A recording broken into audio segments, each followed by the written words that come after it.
안녕하세요. 3월 28일 월요일 마이드라에 오신 여러분들을 환영하고 축복합니다. 여러분, 어제 주일에는 어떤 말씀으로 은혜를 받으셨나요? 설마 벌써 잊으신 건 아니시겠죠? 말씀이 내 삶에 적용되지 않을 때 우리는 그 말씀을 금방 잊기 쉬워요. 단순한 정보 전달, 율법 교육이 아니라 오늘 주시는 하나님의 말씀이 어떻게 내 삶에 적용되는가 마음판에 새기면서 마이드라를 시작해보면 좋겠습니다. 그러면 오늘도 힘차게 마이드라를 시작해보도록 하겠습니다. 자, 출발! 오늘 본문 19장에서는 이스라엘 백성들이 시내산에 도착한 내용이 나옵니다. 그간 이스라엘이 경험한 애굽에서의 10가지 재앙, 홍해의 기적, 또 광야에서 있었던 사건 모두는 바로 오늘 하나님과 이스라엘 백성의 만남을 위해서 존재했던 것입니다. 하나님은 모세를 처음 만나셨던 이 하나님의 산에서 백성들 또한 하나님을 만나길 원하셨어요. 3절 4절에 보면 하나님은 이스라엘 백성들을 행하시고 업으시고 인도하셨다고 하시는데 애굽의 속박에서 이스라엘을 해방시키시고 또 광야에서 쓰러지지 않도록 업으셨고 하나님의 소유로서의 출발점인 시내산으로 인도하여 주신 것이지요. 자, 그런데 시내산에 도착한 이스라엘, 바로 하나님을 만날 수 있을 줄 알았는데 그렇지 않았습니다. 하나님은 이스라엘 백성들에게 하나님을 만날 준비의 시간을 주셨습니다. 이 시간은 몸을 구별하고 나를 구별하고 장소를 구별하는 그런 시간입니다. 하나님을 가까이 만나려면 하나님의 거룩하심 앞에서 우리 자신의 거룩함을 지켜내야 할 그런 책임과 준비가 따르는 것을 의미합니다. 하나님께서 번개와 함께 불과 구름으로 임하실 때 백성들이 떠는 가운데서도 하나님은 계속해서 이 경계의 선을 넘지 않도록 모세를 불러서 다시 경고하라고 말씀하십니다. 하나님은 모세 외에 경계를 넘는 이스라엘 백성들을 내가 칠까 하노라 하시며 계속해서 선 넘지 마 라고 말씀하시는 겁니다. 시내산 접근이 불가했던 백성들과 달리 모세만은 하나님께서 불러 대화하시고 또 영적인 권위를 통해서 백성들과 가운데서 중재 역할을 할 만한 그런 모세나 아론을 친히 구별하여 주시는 것이죠. 제가 특별한 사건으로 잊지 못하는 본문이 몇 군데 있는데 오늘 출애굽기 19장 본문이 바로 그런 본문입니다. 전에 사역하던 교회에서 부교역자들이 돌아가면서 새벽을 인도하는데 시간이 지났는데도 담당자가 나오지 않아 연락을 했지만 연락도 되지 않았던 날입니다. 일단 시간이 지나서 제가 나갔습니다. 그리고 함께 찬송가를 부르고 그날의 본문이었던 출애굽기 19장을 읽고 1분 정도 묵상하며 말씀을 전했는데요. 사실 그날 주셨던 말씀이 너무나 강력한데 제가 차마 온전하게 전하지 못했었던 본문이 오늘 출애굽기 19장입니다. 온전히 전하지 못한 말씀이 뭐였냐? 12절에 그 경계를 침범하지 말지니 산을 침범하는 자는 반드시 죽임을 당할 것이라. 또 21절에 여호와께서 모세에게 이르시되 내려가서 백성을 경고하라. 백성이 밀고 들어와 나 여호와에게로 와서 보려고 하다가 많이 죽을까 하노라. 22절에 나 여호와가 그들을 칠까 하노라. 24절에 제사장들과 백성에게는 경계를 넘어 나 여호와에게로 올라오지 못하게 하라.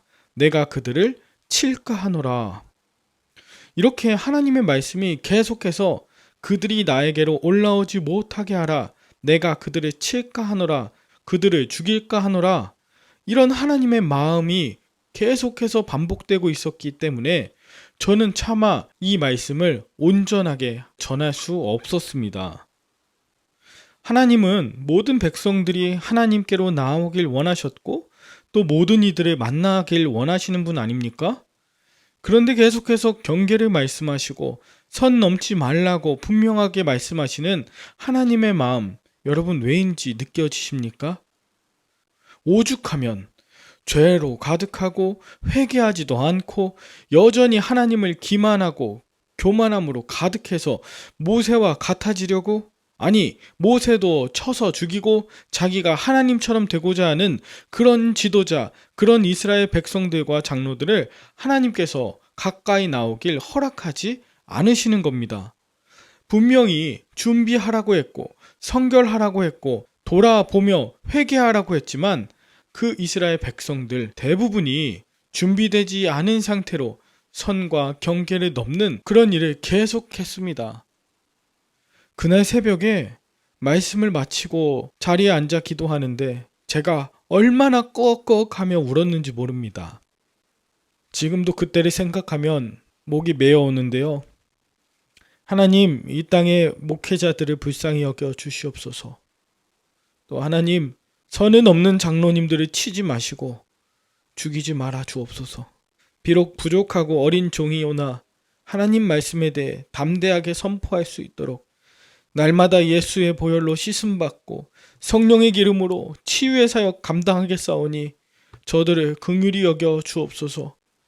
또 저 역시 날마다 하나님의 말씀으로 새롭게 하여 주시고 하나님을 두려워하는 마음 평생 잃지 않게 하옵소서. 선을 넘지 않게 하옵소서. 그렇게 울며 기도했던 작년 새벽이 아직도 생생하게 기억이 납니다. 여러분들은 오늘 시내산에 도착해서 하나님을 만나기 전 이스라엘 백성들, 그리고 하나님의 마음이 어떠했는지 상상이 되시나요? 사실 모세가 하나님의 말씀을 받으러 간 40일 사이에 이스라엘 백성들은 모세가 언제 내려오냐며 출애굽기 32장에 보면 금송아지를 만들고 그 앞에서 행음하며 하나님의 마음을 찢었습니다. 하나님께서 이스라엘 백성들을 온전하게 출애굽시키시고 하나님의 백성으로 삼기 원하셨던 이 마음을 우리가 안다면 하나님, 저들을 치지 마시고 죽이지 마시고 다시 한번 회개의 기회를 주시옵소서. 나를 사용하여 주시옵소서. 이 기도가 나오지 않을까요? 여러분은 오늘 본문을 통해서 무엇을 느끼셨나요? 하나님은 오늘 본문 19장에서만 3번씩이나 모세를 경계선 넘어 산 꼭대기로 부르시고 만나 주셨습니다. 저는 이 말들아가 하나님께서 여러분에게 늘 말씀하시는 그런 시내산 꼭대기가 되길 기도합니다.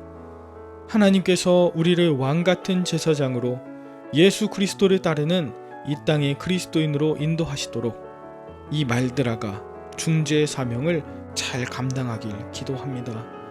모쪼록 날마다 말씀을 따르는 정결과 순결함으로 몸과 삶을 단장하며 하나님을 뵐 준비를 하시는 모든 말들아 식구 여러분들 모두 될 수 있기를 진심으로 기도합니다. 함께 기도하겠습니다. 하나님 아버지, 내 안에 하나님의 말씀이 없어 참으로 무례하고 대범할 때가 있었습니다. 아무나 아무 때나 준비 없이 하나님을 만날 수 있다고 착각하다가 선을 넘을 때도 있었습니다.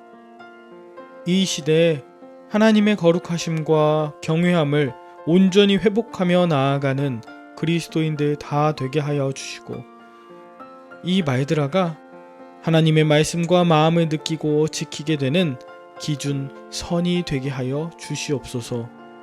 예수님의 이름으로 기도 올리옵나이다. 아멘. 오늘도 좋은 하루 되시길 바라며 저는 내일 다시 뵙도록 하겠습니다. 샬롬.